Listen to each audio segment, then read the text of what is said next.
নমস্কার। আশা করি আপনারা ভালো আছেন, সুস্থ আছেন। আপনারা সর্বদাই ভালো থাকবেন, সুস্থ থাকবেন। তান্ত্রিক সুদর্শন কবিরাজ ইউটিউব চ্যানেল দেখার জন্য আপনাদেরকে অসংখ্য ধন্যবাদ। তো আজকে আপনাদের মাঝে যে মন্ত্রটি দিচ্ছি, সে মন্ত্রটি হচ্ছে মাসান চালান দেওয়ার মন্ত্র।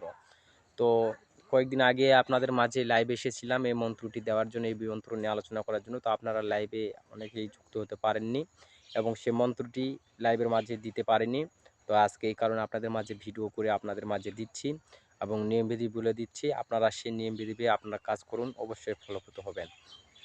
এটা এটা যে কোনো কালি থাক, যে কালিরই পাতা থাক, এই মাসান চালান দিয়ে সেই কালির পাতাকে আপনারা নিজের আয়ত্তে করে নিজের কাছে টেনে নিয়ে আসতে পারবেন। এটা আরও অনেক কাজ হয়।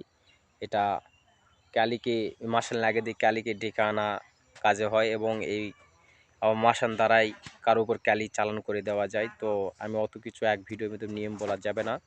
তো আজকে যারা কালির পাতা টানবে বা মণ্ডপের জাগ্রত মণ্ডপের যেখান থেকে কালির পাতা টানবে, শুধু এই মন্ত্র দ্বারা কালির পাতায় শুধু আসবে, অন্য কোনো পাতা আসবে না।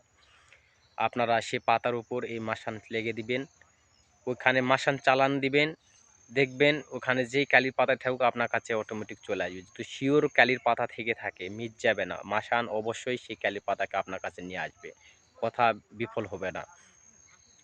তো আপনারা যখন মণ্ডপে ভরণ উঠবে, ভরণ ওঠার পর যখন পাতা টানা শুরু হবে, তো আপনারা অবশ্যই মন্ত্র দ্বারা কালির পাতা টানবেন।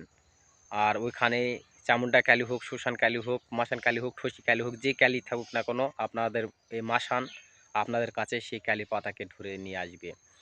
তো প্রথমে আমি স্ক্রিনে মন্ত্রটি দিচ্ছি এবং মুখে বলে দিচ্ছি, মন্ত্রটাও ভালোভাবে শুনুন, জানুন, তারপরে আমি নিয়মবিধি বলে দিচ্ছি। মন্ত্র হচ্ছে কাল কাল মহাকাল মহাকালীর বেটা মাসান কাল, আয় মাসান এই স্থানে গুরুর কৃপায় পাঠালাম তোরে আমি এই স্থানের সকল কালীর পাতার উপরে। মহাকালী, শ্মশান কালী, চামুন্ডা কালী, ঠসি কালী, ভাসান কালী, মুসান কালী, যে কালীর পাতায় থাক দোহাই মহাকালীর বেটা মাসান, একটা একটা করে কালীর পাতা টাইনা আমার এই স্থানে আন। যদি এই কথা বৃথা যায়, মহামাসানের মস্তক কাটিয়া মহাকালীর পায় পইরে যায়। দোহাই গুরু, দোহাই গুরু। তো স্ক্রিনে আপনারা যে মন্ত্র দেখলেন, এই মন্ত্রটি আগে শনিবার মঙ্গলবার দিন দেখে ঘির প্রদীপ জ্বালিয়ে ধূপকাঠি আগরবাতি এগুলো জ্বালিয়ে আপনারা সুন্দর করে মুখস্থ করে নেবেন।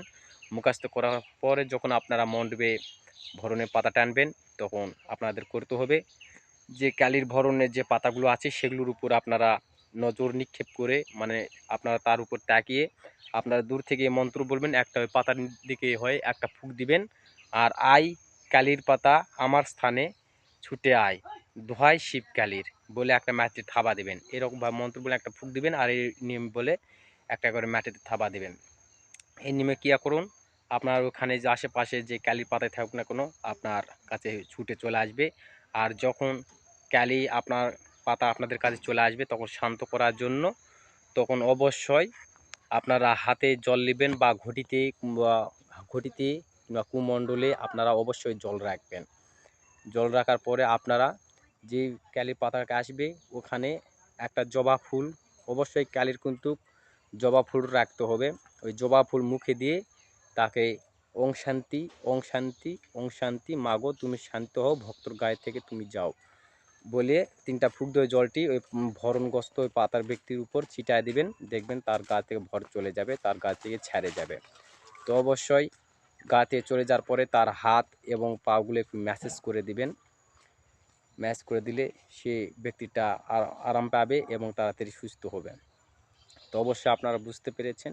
তো ভিডিওটি যদি ভালো লাগে অবশ্যই লাইক করবেন, কমেন্ট করবেন, অবশ্যই আমার ভিডিওগুলো বন্ধু বান্ধবকে শেয়ার করে উপকৃত করবেন। তো আপনারা ভালো থাকুন, সুস্থ থাকুন, দেখা হচ্ছে আবার নতুন ভিডিওতে।